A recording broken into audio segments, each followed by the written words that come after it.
All right. And we are officially live now. And so here we have all of our social media handles.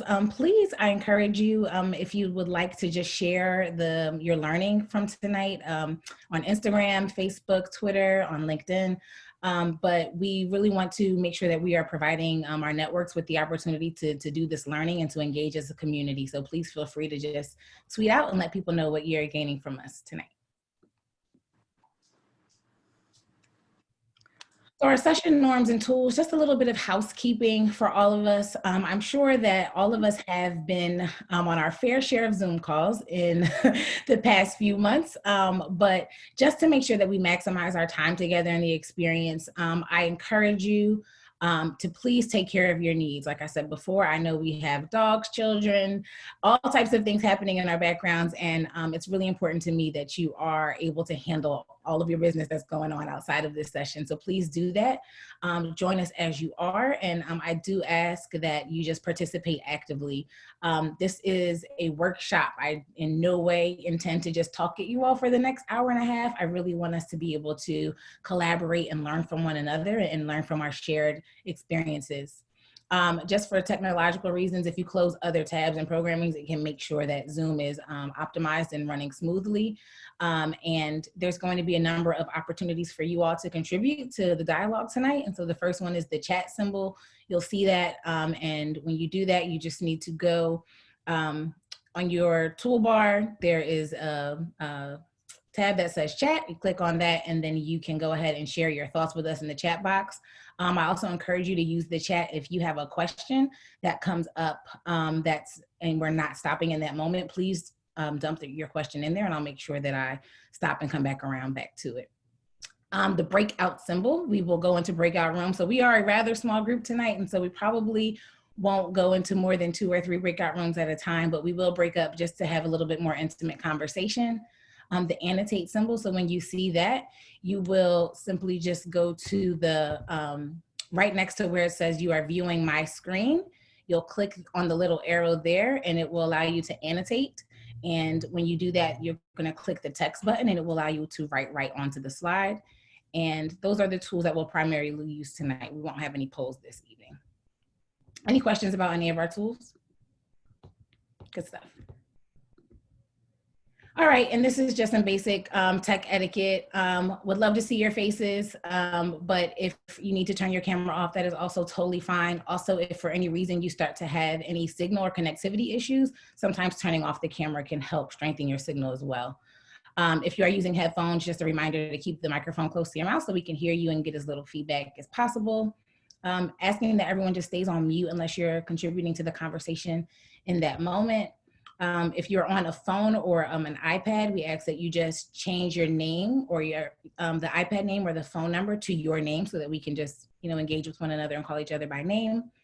Again, use the chat box if you have any questions or if you have any problems using any of the functions. Please feel free to send myself a message in the chat box. And I also have my colleague, Britton from Insight as well on the call tonight. Britt, you want to say hi quickly? Sorry to put you on the spot. No problem at all, Kia. Thank you so much. Welcome, everyone. So glad to see you on. It'd be nice to connect. Awesome. And so Britt is also able to help if you have any issues with any of the functions during the session. And if for any reason you get kicked out or you lose connection, please just feel free to rejoin us.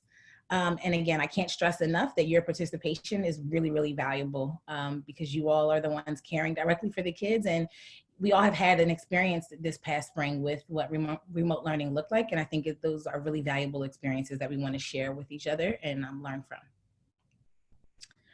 All right, so we are going to jump in. If I could just have a volunteer to read our first session objectives tonight, that would be great. Anybody, please feel free to unmute and just jump in.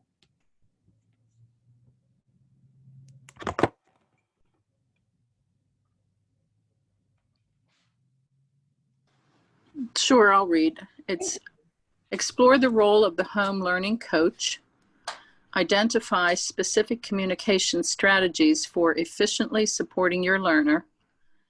And 3, develop actionable steps to support your learner's independence. Thank you so much, Marianne. And so we really want to walk away from this hour and a half that we're spending together tonight with you all with some tangible, actionable strategies that you can use. Some of you may have started school already or are starting school for sure in the coming weeks as you navigate remote learning and being a home learning coach this fall. Our agenda for the evening, so we started out with our welcome. We'll spend a little bit of time talking about schooling at home versus homeschooling. Then we'll jump into the actual role of you all as home learning coaches. We'll talk about some communication that's aimed at supporting the learning for your student, and then we'll close out with a wrap up and time to reflect.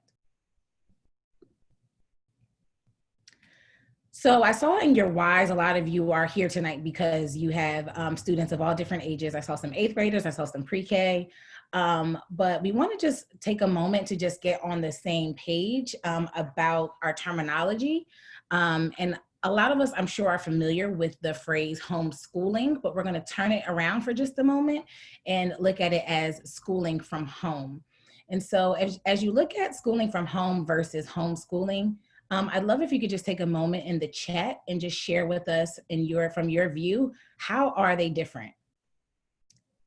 How is schooling from home versus homeschooling different? Sharing in the chat.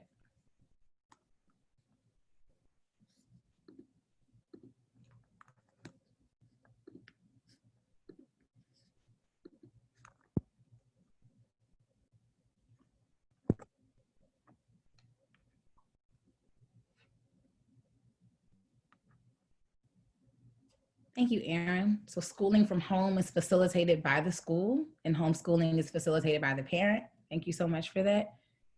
Catherine, schooling from home is virtual and run by your child's school, absolutely. Homeschooling is the parent.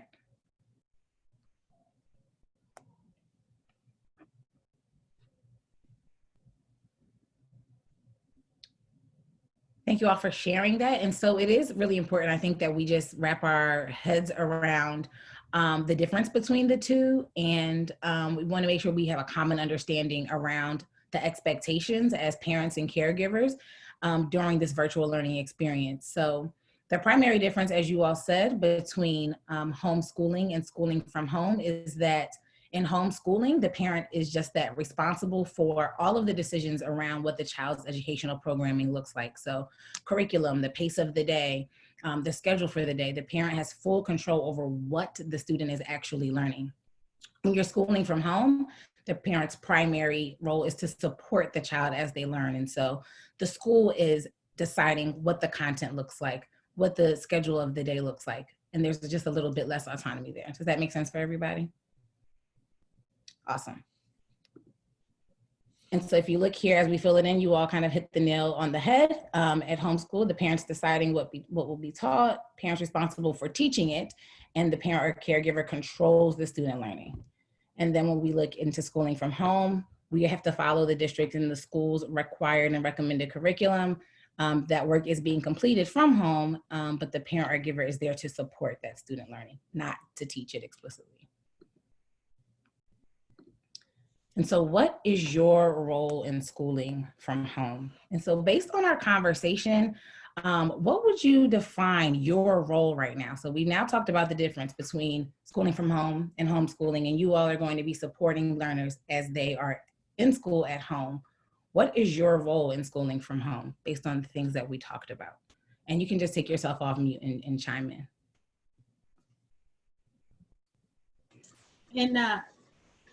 I think in my experience from the short time period in the spring, I found that I spent a lot of my time just making sure that my child, Gabriella is her name, my child had the resources that she needs, whether it's the Zoom platform or Skype platform, that she had a quiet environment and an environment that was conducive to learning.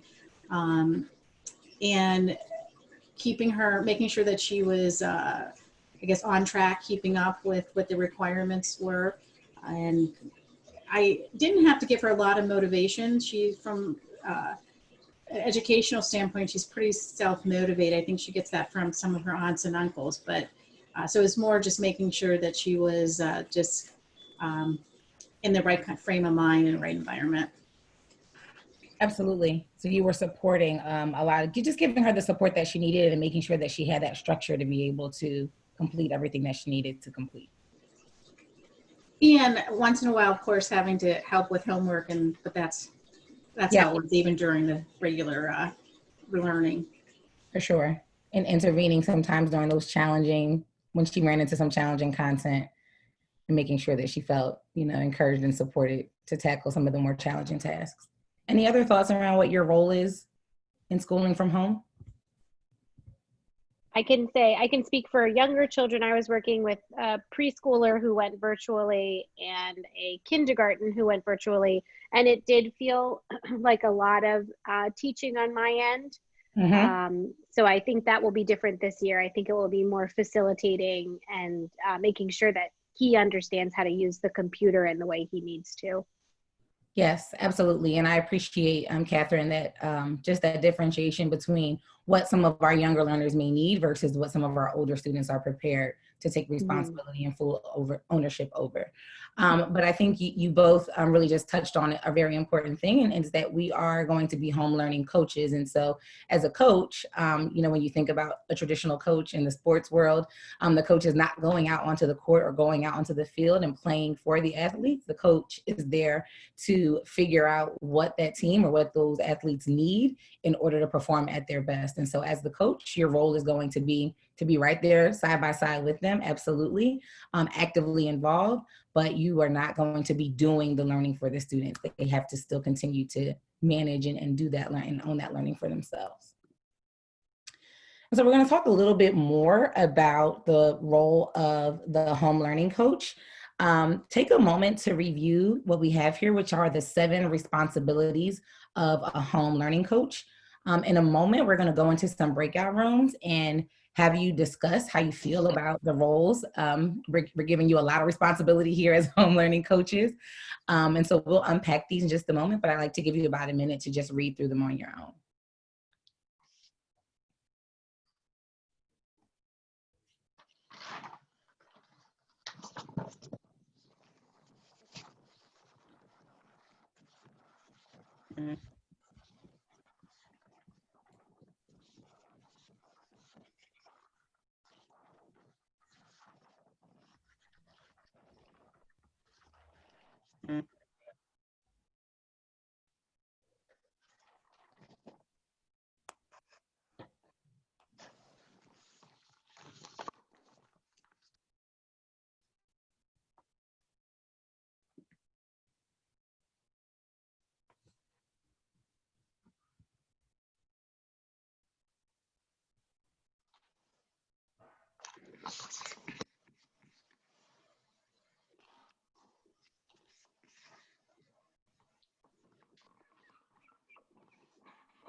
And so we're going to transition into breakout rooms. In your participant guide, you do have the outline of the roles and responsibilities for the home learning coach. I'm also going to drop them into the chat for you just so you can refer to them again. And Erin, yes, you will definitely be able to access this presentation.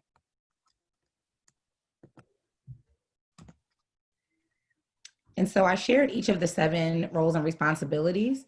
When you get into your breakout rooms, please, one, make sure that you've taken a picture. You can either screenshot on your computer or use your phone to take a picture of the screen so that you have the questions with you when you get into your breakout rooms. But in each of the rooms, I'd like for you all to discuss, one, just how you feel about the roles. How do they compare to what you thought your role was as a home learning coach, especially given that most of us have already had this experience this spring? And then how do they compare to what you have been doing? So you're going to take about 4 minutes to go into breakout rooms, talk through these. And when you come back, we'd love to just have one person identified already in your groups to share out with a group what you all discussed. Any questions before we go into our breakout rooms? I have to step out for a minute, so I'm not sure if I'll be a productive breakout room partner, but Okay. I'll be back in about 10 minutes. Thank you for letting me know that. So I'm just going to keep us to 2 rooms instead of 3 so that no one ends up without a partner. And Okay, if you're yep. this is a silly question. How do we break? Are we self-identifying our breakout rooms? Bobby, that is totally a good question. So I'm actually you're going to get a notice in just about a few seconds that's going to invite you to join the breakout room. And so let me know if you do not get it for any reason. It should be coming up.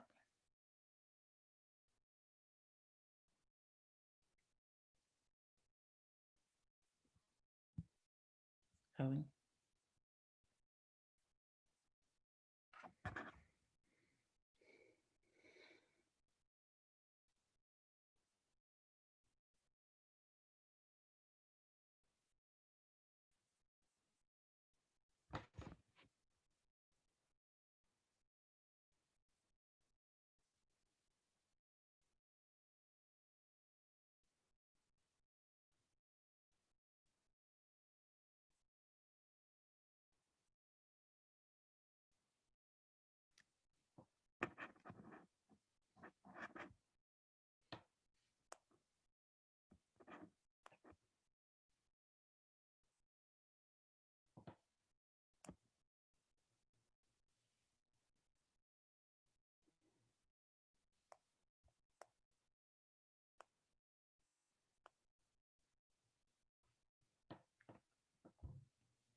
Hi, Callie. You can I'm closing the rooms in a minute, so you can hang out with Sure. Sorry about that. I just don't apologize. It's totally fine.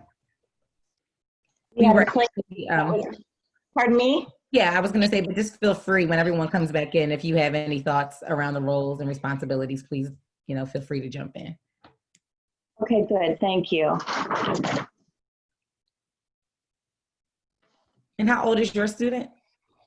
I have 3. They are 8, 9, and 10. Oh my goodness, that's exciting. That's one word for it. Yes. For sure. Exciting is one word for it. Productive struggle is another word for it. Yeah, I think that's definitely one that'll, I think, jump out. And even I have a 9-year-old and a 3-year-old, and I definitely, especially honestly, more so with my 3-year-old, like trying to make the struggle productive. Yeah. As opposed to just the power struggle has been. Yeah, I don't have that mastered quite yet. Well, that's how we're learning together. Yeah. I thought yesterday's discussion was excellent, so I'm looking forward to doing some of those assessments with my crew. And yeah, the learning inventories. Yeah, It's really good. It's really, really nice to be able to, I think, understand some of the individual nuances that, help make our children learn how they learn and how they, retain material and how they access it. And I think that's really important while they're at home, even more so. Yeah, Yeah. agreed. I'm glad you all had the opportunity to do that. That's a great session. Everybody will be back in about 25 seconds, I think. Okay, good.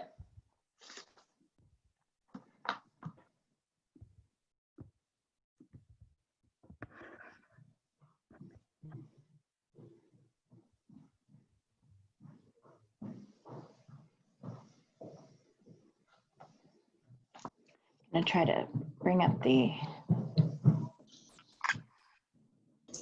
All right, you all got sucked back from the Zoom vortex.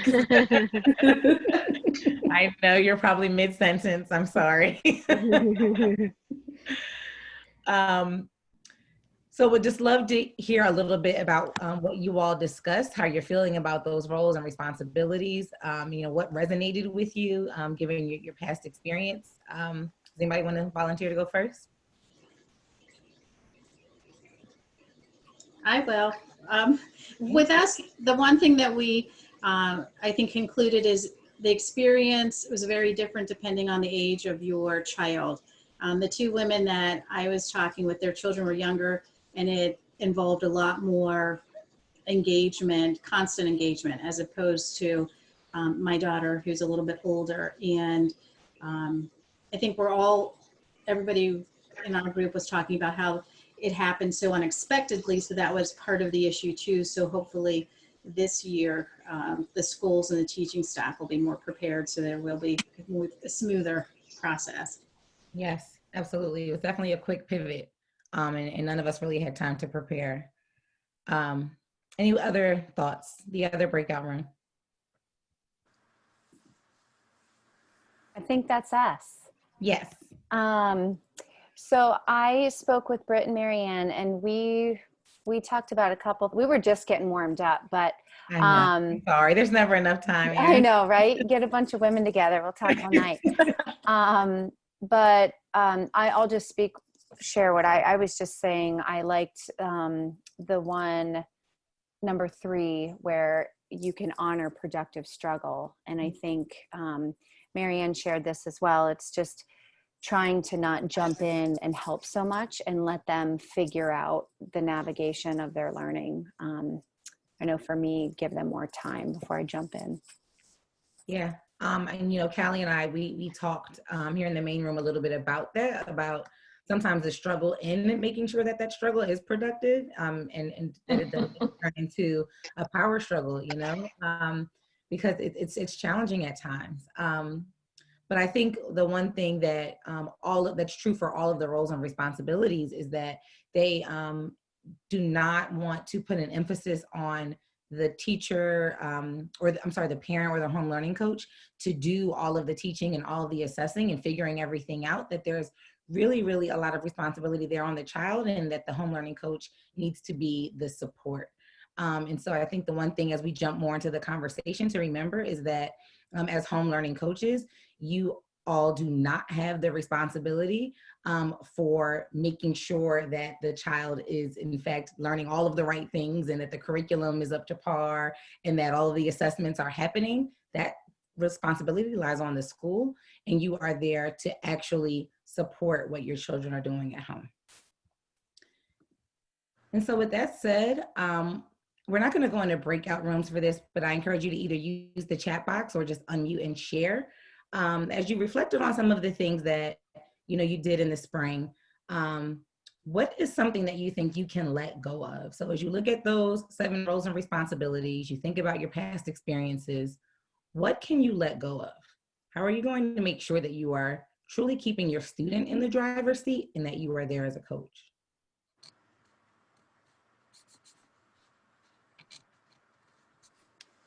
Well, I know with me, I need to let go of sort of watching over, making sure homework and things get turned in.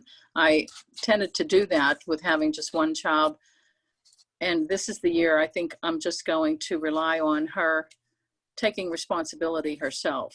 I'm concerned about if there's questions that she doesn't have answers to, there's no teacher to ask. I just don't know how the process is going to work this year. We're switching schools too, so this will be new for us. If she has questions, how is she supposed to be in touch with the teacher? I don't know how they're going to work all that out. So I have to step back and just let myself just be a support without being a help like I have been in the past when she was younger.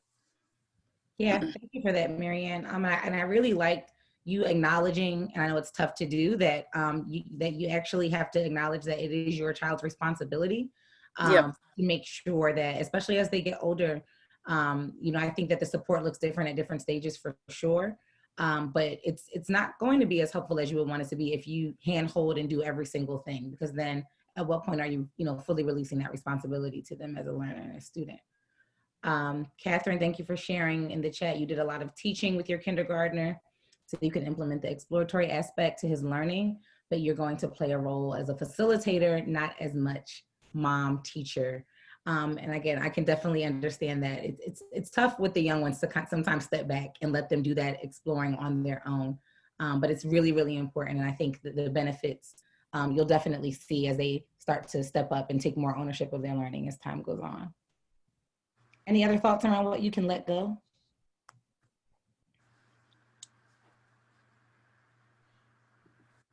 Okay, so as we said before, we looked at the 7 key roles and responsibilities of the home learning coach. Today, we're going to focus specifically on your role as a partner and as a support in the learning process, specifically with communication and how that communication will support student learning and keep your student at the center of everything that we're doing.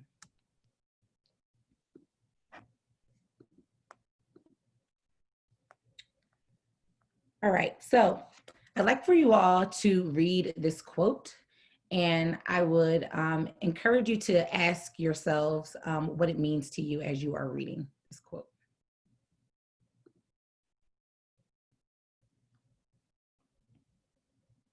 It's the student who benefits the most from communication in the home and between home and school. As you read that quote, what's coming to mind for you? Please feel free to just unmute and share. For me, it's just the importance of being positive and having a positive attitude about your teacher, and keeping communication positive as well. Not that it has to be dishonest, but I think that that does affect everybody. For sure. Thank you, Catherine. Anyone else?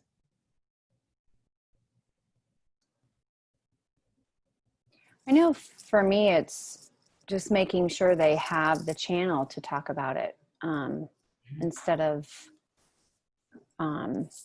avoiding it or not paying attention to it or thinking it's not okay to talk about it, because they're experiencing unknowns, and as adults we're more equipped to deal with it, but a child isn't. And so just knowing it's safe to talk about how they're feeling, what they're experiencing. Yeah, I think that's really important. And I think being intentional about building out that time to talk both to your child about their experience, what's working for them, what challenges they're coming up against, when they're feeling the best and encouraged and happy about their learning, and when they're not feeling so great, making sure that that two-way communication is there between you and your student, but also that you have that two-way communication between you and the school. Because I think you're also going to have to, as the coach, stay on top of, from the school perspective, from the teacher's perspective, where's your learner doing well, and what are their current areas of development? How can you better support them at home? And so keeping both of those lines of communication open, I think, is one of the best ways that you all will be able to just make sure that their learning experiences are positive and benefiting them. And if they're not going so well, that communication is also what you're going to use to be able to improve it. So we're going to take a moment and just focus on why we are targeting communication in our session today. And when you think about being intentional about how and when we communicate with our child and their school, we really, really want to just be able to improve the opportunities for our students to truly, truly learn while they're in this virtual setting. When communication is open between the home learning coach and the student and the home learning coach and the school, the stress that might be present during this challenging time can be eased. It will improve your child's attitude towards learning. And you'll start to build this network of enhanced relationships between yourself, peers, and the other teachers. And having that network will really, really help your child to feel like, you know what, I actually can do this. And they'll feel like they have wraparound support, because when they're interacting with their teachers virtually, they feel supported. When they're interacting with you at home, they have that support. And they also have this network of other learners that they see are able to thrive in this situation as well. So being intentional about building that communication and sustaining it over time, because I think we're all gonna hit the ground running, in September, or maybe already have.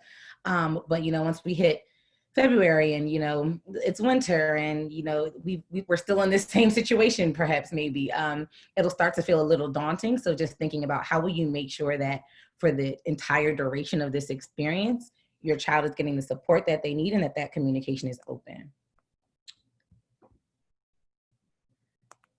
So thinking about your routine, it's going to be super, super, super important that you all, one, are communicating daily with your student about their learning, daily. I know that might start to feel excessive. I have a child who rolls his eyes every time I ask him about what's going on with school and his schoolwork. But you as the coach have to be able to keep a pulse on everything that is happening regarding their learning and their experiences consistently with this school. So absolutely, you don't need to feel the need to reach out to the teacher every single day, but there does need to be some consistency with which you are reaching out to the teachers, to the school, and staying in the loop around everything that's going on. And then I think the last thing that's really, really important is use formats that you are comfortable with and keep it simple. If you are somebody who uses email all the time, then make sure that you maximize your use of email to stay in communication with the people at school that you need to talk to, right? Don't feel like you have to hop on the phone or, use other mediums that are not comfortable for you or not convenient for you.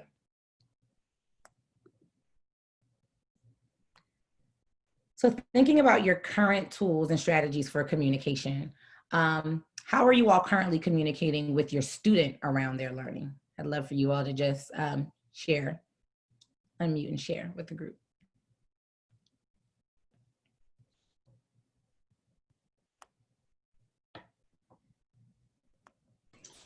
Are you talking about the vehicle we're using? I mean, I'm not sure the question. Yep. So how you're currently communicating with your students. So how are you, are you sitting down and having one-on-one conversations? Is there any specific strategies that you are communicating with your child about their learning experiences and their progress? I don't have any real strategy about it, but I have one child, so I probably communicate with her about it too frequently. And so we talk about it a lot, especially now as every day we're trying to figure out what's happening with her school. And we're learning new information almost daily, it seems, about how things will be in the different regulations and how that impacts the school. So at this point, it's been very regular, but it's not been so much, it's been how preparing to learn. She's still doing tutoring during the summer, but other than that, and then getting ready for working on some Spanish work on her own. But other than that, we haven't started doing any real learning yet. Okay. And I appreciate that, Bobby. I think one of the things when you think about, I think it's great that you are just naturally having that conversation regularly. And like you said, maybe too much.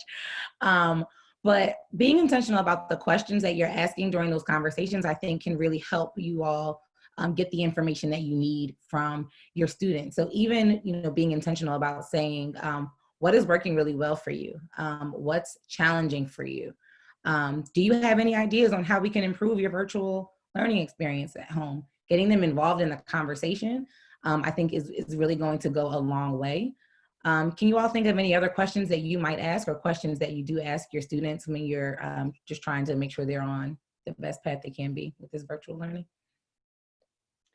Back in the spring, not so much over the summer, and we haven't started school yet for another week and a half. But back in the spring, it would be at the dinner table, just because I have 3 children. And it would just be, what did you learn today? What was your favorite thing? What was hard? So it was those 3 questions, went around the table, we would answer those questions. But I think just what you're bringing up now makes me want to be more intentional on those questions, and maybe more one-on-one if time allows, just so that I'm providing, instead of a sweeping, same conversation, same style approach to all my children, but maybe being able to customize their approach, which we learned about last night, as well as giving them an opportunity to customize their response and talk about their needs versus feeling worried about what their siblings said and not wanting to complain or something like that. I really like that, Callie, and you really, really helped transition us beautifully into this next thought around the way that you communicate with your child is going to be just that, dependent on your child. And so you know your child best, and you know the types of questions and the types of communication that are going to stimulate a meaningful conversation. You know what might make them shut down. So just make sure that you are, meeting your child where they are, and then depending on how they respond to you, whether they're responding to you, if you're creating a space for them to write down their ideas or their thoughts or responses, or if it's a one-on-one verbal dialogue, make sure that you are giving them the space to explain their thoughts. I think as parents, we often accept the one-word answer, especially if we've gotten it, 3 or 4 times in now, or the short response. But give them the space to explain where they're coming from, and to make sure that you get a full understanding of what it is that they need, what's making them feel like they can do this, what's making them feel like they can't at times. On page 4 in your participant guide, there is space to write down some of the sample questions that we talked about, and we're going to look at some specific examples right now. So like I shared before, what worked well today, what was a challenge, what ideas do you have for improving your own learning experience? And the one thing that I can say around this concept of letting them explain, so for instance, if you ask what worked well today and your student says math, probe, right? And so like, oh my, and I think celebrate that, right? I'm so happy to hear that math went well today. Like, what about math went really well today? What did you do that made that go well? What did your teacher do that made that go well?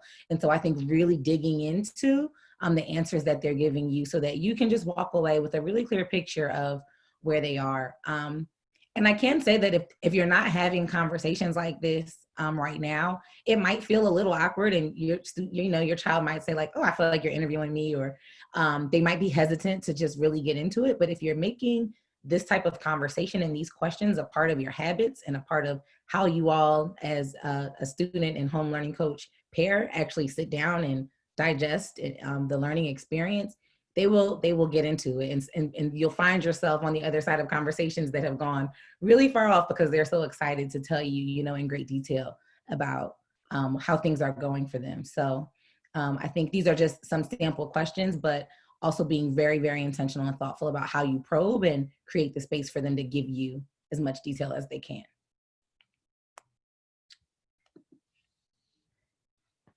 We talked about some potential other questions. And I really loved Callie's idea. Just want to reemphasize around making sure that, especially if you have multiple children, that you're allowing there to be space for it to happen one-on-one, so that they can feel like they have that personalized and individualized attention. There are some bonus questions on page 7 in your workbook. We didn't want to just give them all away to you, but on page 7, there's some additional questions that you can ask to help make sure that conversation is, giving you as a coach what you need. And so we're going to look at this example around keeping it simple. And how would this example help your child to explain how they're learning right now? So this super simple structure, I already knew, I learned, and I don't understand when thinking about a recent lesson or learning experience. How do you think that this could help them explain to you how they're learning?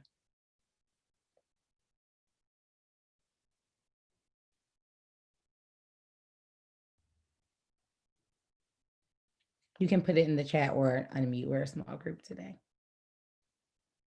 How could this structure help your child be able to articulate to you how they're learning right now?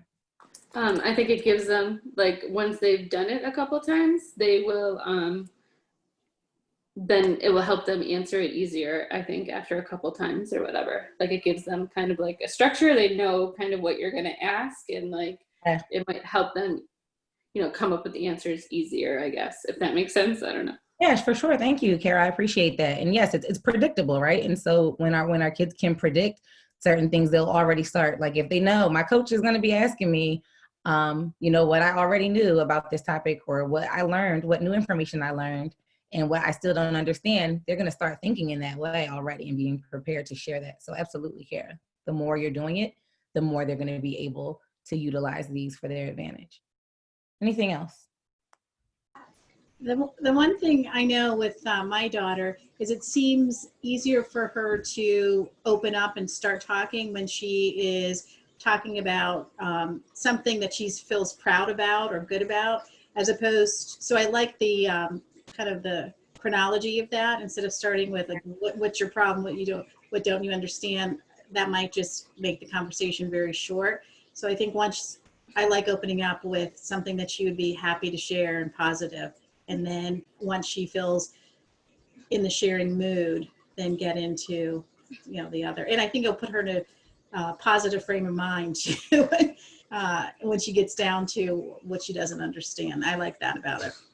Yeah, for sure. And that's very intentional, Bobby, just that this idea of starting with their successes, right? So it's successful to go to start a lesson and to already have some background knowledge. So like, let's honor that.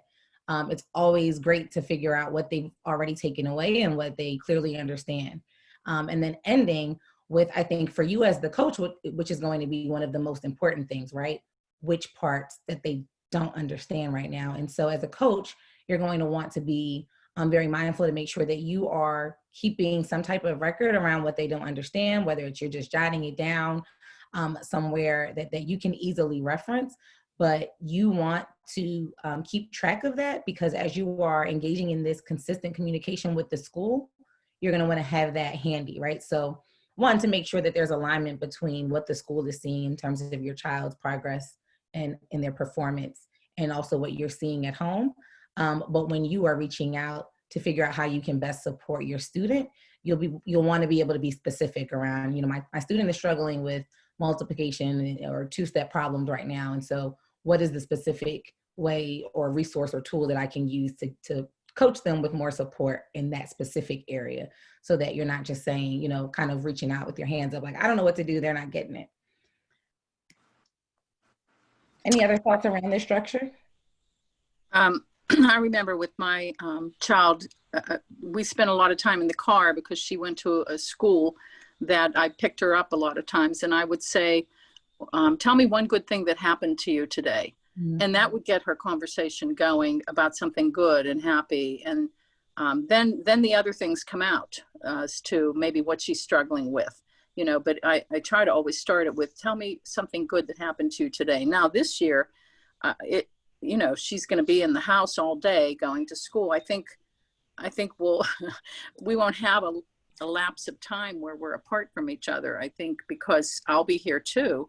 And so I think during the day, I'm hoping that we communicate more if she is struggling with something. So I like your idea of communicating with the teachers. I wasn't sure how that was going to work this year, but I'm taking notes here as we go through this. And I will certainly keep that in mind, that if she's struggling with something, it is my responsibility as a coach to try to help her in that way.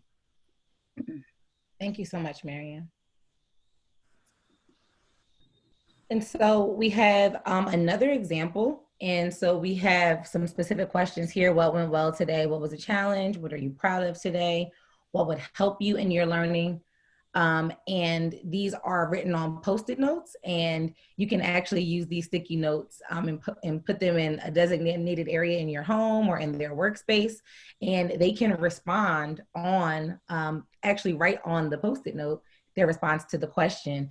And then you can, revisit it and see it at a time that works for you. And so would love to hear, one, just your thoughts around these questions.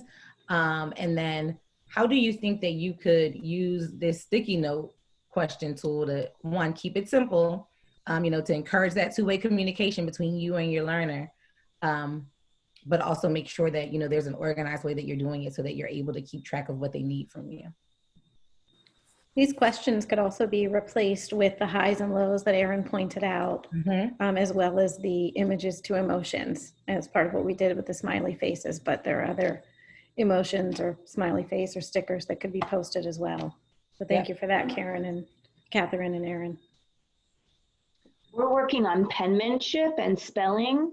Okay. So I'm wondering if it's terrible of me to make this the end of the day writing assignment to say, here's 3 questions. I'd love for you to write a few sentences in answer.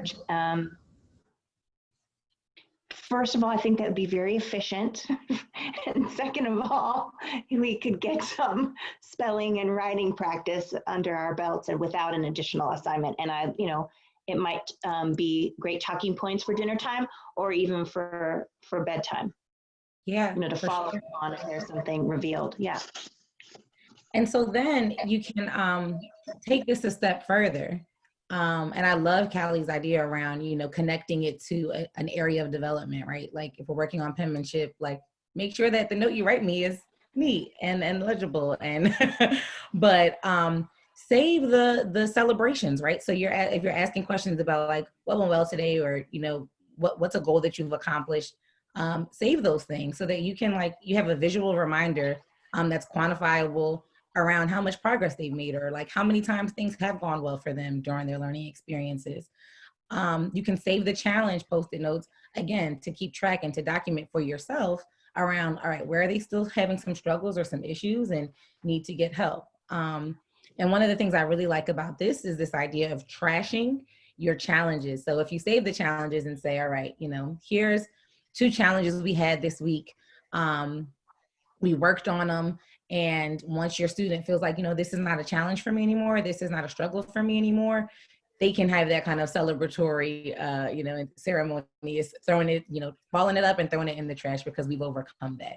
And so I think that's a fun way to, again, keep that communication open, keeping it pretty simple. This is low lift. This doesn't require a ton of planning on your part, but also to kind of build in some just tradition and structure that helps them feel good about the progress that they're making. I have a question. Based on your expertise, how much would you suggest we as coaches should push at times when our child does not want to participate in the dialogue?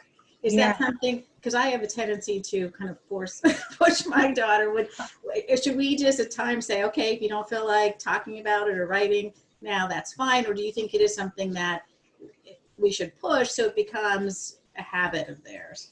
Yeah, and so I think that it's really going to, again, like I said before, it'd be very dependent on that particular child and in the particular situation. So you absolutely can't make a habit of not communicating, right? And so we're all human beings, and I think we need to absolutely honor and respect if our child is saying like, not right now, mom, or not right now, coach, this is not the time, or I just need a minute.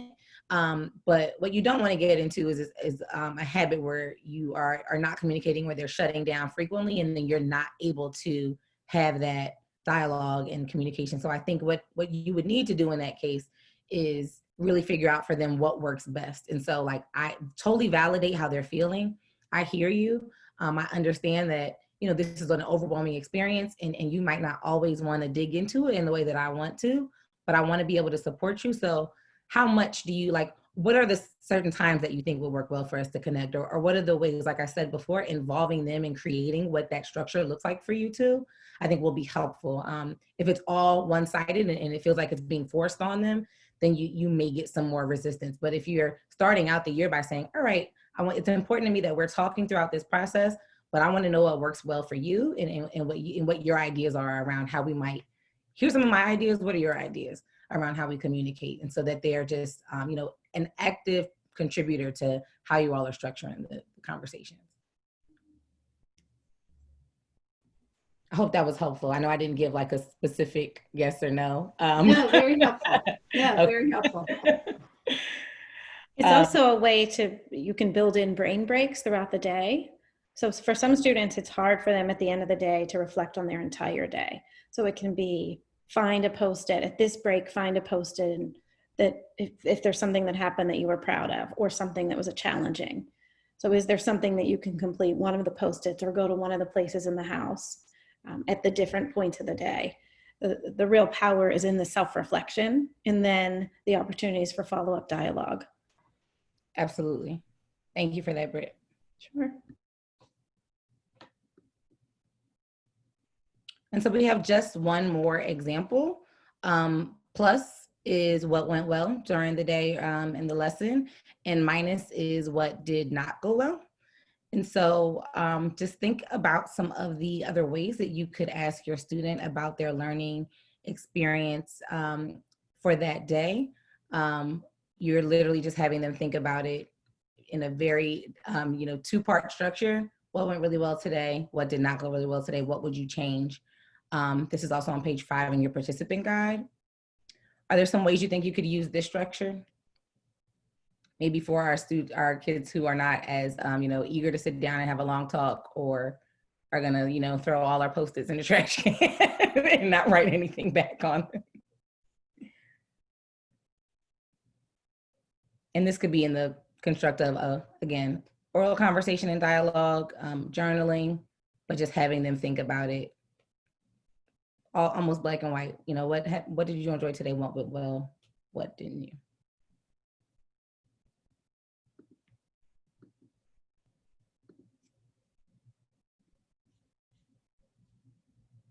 You don't have to add them to the chat. Anyone have any other thoughts around how you could ask them about their learning experiences? I know we've talked through a number of examples.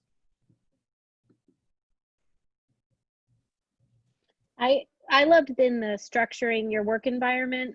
Again, this is for probably more directed towards young children, but similar smiley face, but it was a chart where you had the task and then you could give a smiley face if it went well, sort of a apathetic face if it didn't go well, and then a sad face if you didn't enjoy it.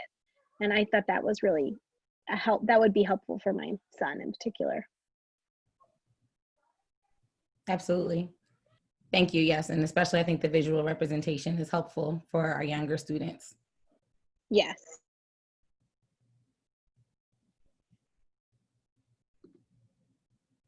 Okay. So we've talked about a number of ways, the importance of keeping the communication open between you and the learner and yourself and the school as well. And we've explored some of the strategies to keep it simple, but to really make sure that you are getting at the root of, the things that are making your child feel successful and the things that are causing potential challenges for them, and how to make sure that you are able to support them in that. So would love to give you all a moment to reflect and just think about at least one way that you will communicate with your child about the learning. It's going to give you about 2 minutes to just think about that, reflect if you want to jot some notes down. And then please just feel free to share in the chat any of the specific ways that you think you can implement communication and the strategies this coming school year.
Thank you, Catherine. You're definitely going to use the visuals, and you love Callie's idea for Post-its for writing practice.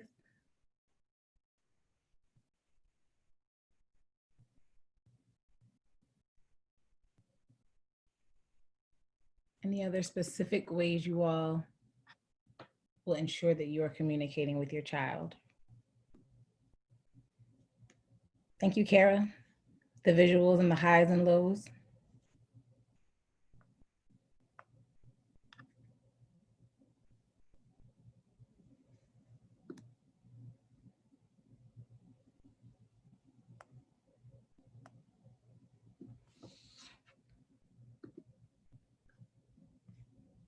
Right, and so you and your child, at this point, hopefully you've started to use these strategies, and you've established, some clear and regular communication, and you're figuring out what's working for your child, and also figuring out how to help them overcome some of the challenges that they'll encounter. But what are you going to actually do with that information?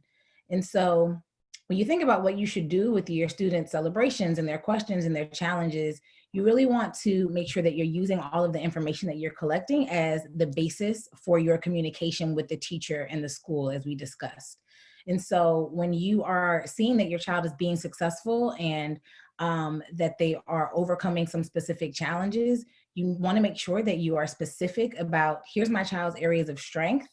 As I'm seeing them, here's the specific areas of development or struggles that we're encountering, and make sure that you can go to the teacher and name those very specifically, and figure out, use and collaborate with the teacher to figure out how you can best support the learner at home.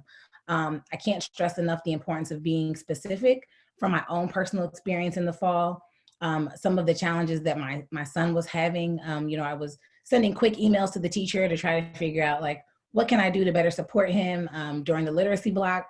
And she's like, well, I need a little bit more. Like, what, it's 90 minutes, and what specific tasks is he, having some struggle getting through? So being as specific as you can. And so we're going to talk a little bit about how to do that, what it looks like for you all to communicate with that level of specificity and intention.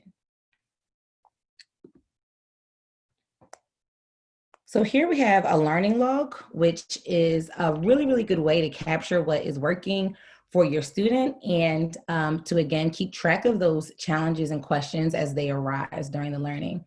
It's a useful tool that you can use to share and communicate with the teacher.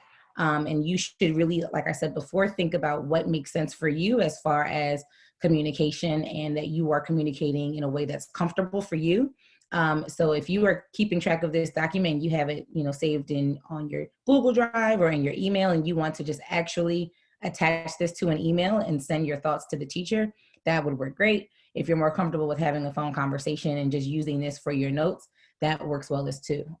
It's just really important that you're comfortable during the communication, and that you're able to get the information that you need from the teacher during the correspondence. So thinking about consistency, we talked about that regular and consistent communication. You should establish for your student, for your school dynamic, what regularly looks like for you and what's reasonable. For some people, that might be, multiple times a week.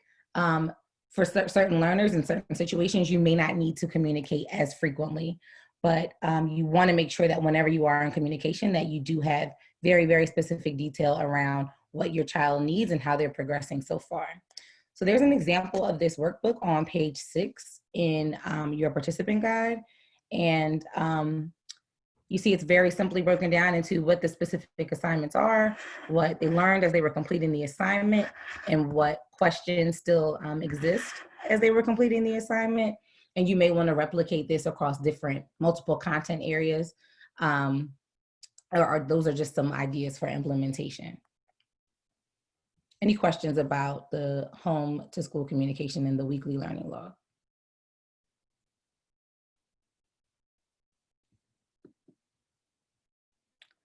So once if you decide to use a log, or you have your own system for tracking, you're going to want to make sure that you communicate this information with the teacher.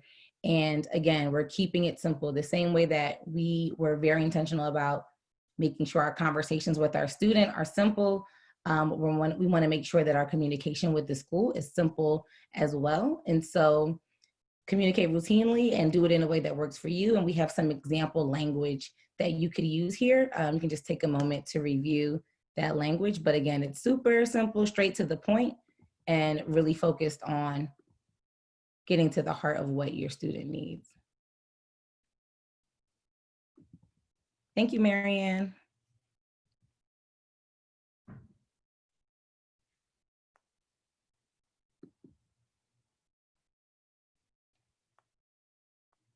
You could also even use a text message. You see it's here on a phone in a text message format. A lot of people, teachers are providing phone numbers to communicate with families. Feel free to send a text message with some of the questions that you need. So we're just going to pause for a moment and think about improving communication and sustaining communication with your child's teacher and school.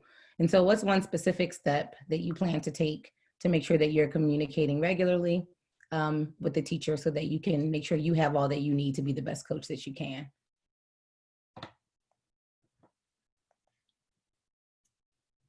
You could capture your ideas on page 6 in your participant guide if you'd like. Feel free to jot them down or to share out verbally with the group. You know, I think I'll need to be organized with my communication to teachers in schools. I've got 3 students with 3 different teachers, and then I've got some special teachers, and I've got some behavioral deans and therapists that I'm working with as well. And so it can just be overwhelming with their messages to me and my messages to them. And it might make sense, good sense, just looking at your one of your charts on a previous slide, is that maybe it's every Wednesday that I take my accumulation of concerns and questions, and that's my communication day, just so that I can stay organized with all my outgoing, because that got really overwhelming in the spring. Information coming in from all of them with different agendas and different needs from the teachers, different recommendations, and they were trying to be so helpful, but it got so overwhelming that I stopped looking. I stopped opening the emails. It just, you know, I have a full-time job. It's too much. So I think I'll need to create some outgoing organization as well. Yeah. And Callie, I think to your point around the being overwhelmed by, you know, and you're talking about 3 different students, right? And so you're getting that volume of communication for 3 different students. And it's important for you, as you're establishing communication norms with the school, to be transparent about that too. And to say, you know, right now I'm receiving too much information, or I'm receiving it in a way that's not convenient for my family and I to be able to really apply what it is that you're sharing with us. So taking some, you know, ownership and initiative to kind of set up what that communication looks like. So if you're saying every Wednesday, and you create, you know, a structure within how you're sharing what you're experiencing at home, and, you know, maybe helping the teachers also establish how they can kind of build that 2-way communication in with you as well. Might be a helpful step to take. Yeah, just developing a cadence will be, I think, helpful for me, and maybe they'll jump on that cadence as well, and they'll just know we're going to talk every Wednesday or whatever it is. But yeah, you've definitely brought that to mind. Yeah. I love that idea, Callie. I mean, even though I don't have 3 children, just knowing how it is to juggle work, I think it gets you feel so overwhelmed sometimes, and maybe it's just not because of the school issues. It's just that everything's happening. It could be a busy day at work, but if I schedule things like that in to my calendar, it just feels like I'm getting another thing accomplished on my to-do list. So I'm going to use that too. I like that idea. Well, you just took it a step further and said schedule it on your calendar. So I'm writing that down, because that's going to be critical. Yeah, the accountability, right? And like I said, I think, I have no doubt that just by how you all have shown up and all the great ideas you've shared, that you're going to get off to a great start. But I think some of the intentionality around accountability and building it into your calendar will make sure that it becomes habit, and that you're doing it consistently throughout the entire year. Kara said that she likes the idea of keeping notes of what they're having trouble with, so she can have the specifics when she contacts the teacher. that was so helpful for me when I just started jotting it down informally. And so I'm excited to even have a structure to use now, because I would find myself in the midst of the conversation struggling to recall, like, what were we actually struggling with on Tuesday? Because it's now a week and a half later. And so it's nice to be able to just have that there. And it feels so good when you can look at it visually represented and see that, just how much your students are overcoming and how much they're working through. It's nice for you as the coach and also for them as the student. Britt, do you want to share that? Thank you. I like that. No, I was just saying, if it makes it more manageable as the coach, putting on one chart an area for each teacher or each subject, so you don't have to send out 5 different emails and then just list everyone on the email. Yeah. Establish that with the school, that I'm going to send one thing and I'll send it to everyone. Look and see if your name is on there or your subject. I think they will appreciate having the transparency from you as the coach, the home learning coach, but that also takes off some of the pressure of having to send, in some cases, 12 different messages if you have multiple teachers and multiple students, so one chart for each student. Yeah, for sure. That's a really good idea. And Kara just also shared that, she's working at the school level. And so she thinks that feedback would be important to hear. And so I know, all the schools are trying to wrap their heads around what this looks like and, how much communication is too much communication and just what's the right cadence and what works well for families. So I think also just remembering to take advantage when those surveys come out, or and just, reaching out to share what your experience is like so that they have that and they can adjust to meet the needs. Because if you're struggling with that, Callie, you're not the only parent that's having that issue, right? It's something that I think definitely that you would want to bring to the school's attention. I saw a question here from Callie. Did anyone else have issues with printing the entire presentation? As far as the PowerPoint or the participant guide goes, Callie? The participant guide, I think it's 7 pages and only one would come up for it. It could just be my technology, but I thought I'd check to see if anybody else ran into that. Maybe I just need it in a different format. Okay. If you're not able to get it, I can make sure I try to resend it to you. And do you have the PDF version of it? I just have the link that you sent. So yeah.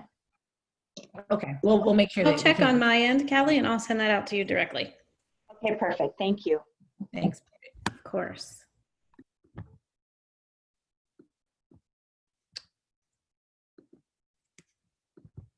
And so you all have talked about some of the commitments that you are going to make. Are there any others before we transition and start to close out for the evening around what you're going to commit to doing around communication specifically?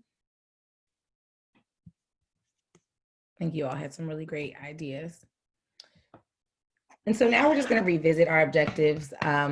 Your students probably experience this a lot in the classroom. Teachers always just want to go back to what the intended goal of the session was. And so you can feel free to give a actual thumbs up or down, or use the reaction tool, where you can just click on the smiley face and give a thumbs up there virtually. But we just want to see how we did today and if we actually accomplished the objectives that we set out to. So 1, we explored the role of the home learning coach. We identified, thank you, Bobby, we identified some specific communication strategies for efficiently supporting your learner. And we developed some actionable steps that you can use to support your learner's independence. Thank you, a round of applause. Thank you, Callie. And so as we're wrapping up tonight, would like for you to just take a moment to use the chat box to just kind of complete this statement. I used to think, but now I know. So just reflecting on our time together today, something that you used to think before our session, but now you know in terms of how you're thinking about approaching being a coach this year.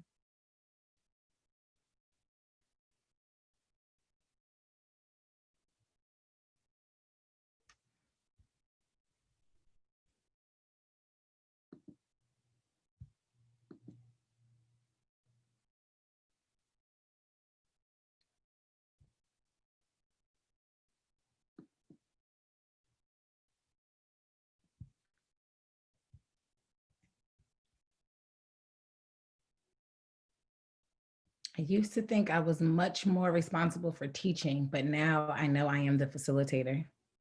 Thank you, Catherine. Absolutely.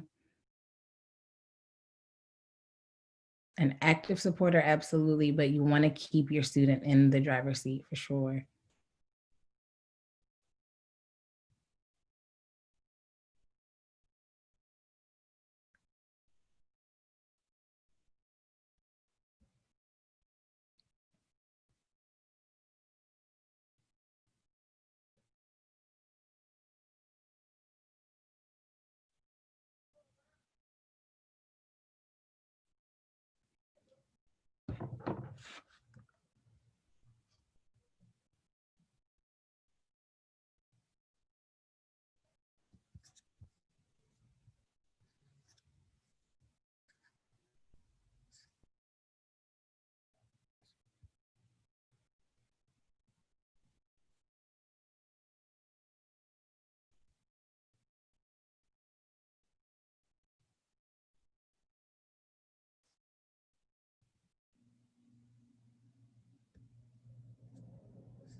I used to think, but now I know. Any other thoughts?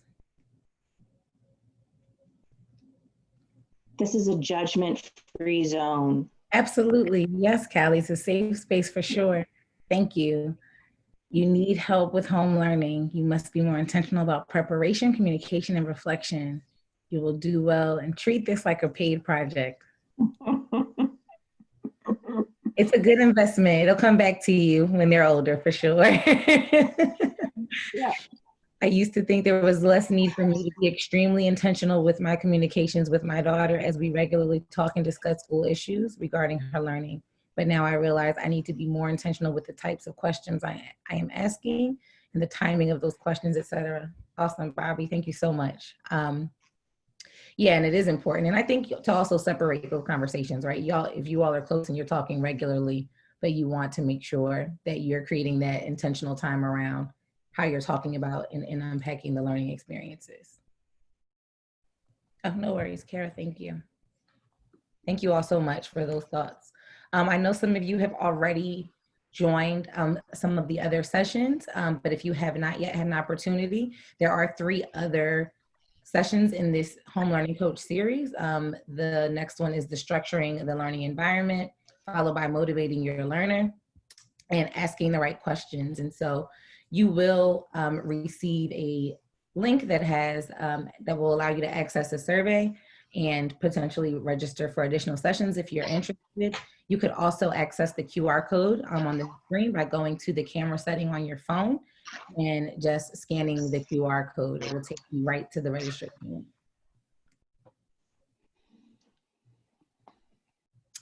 And that is our time together this evening.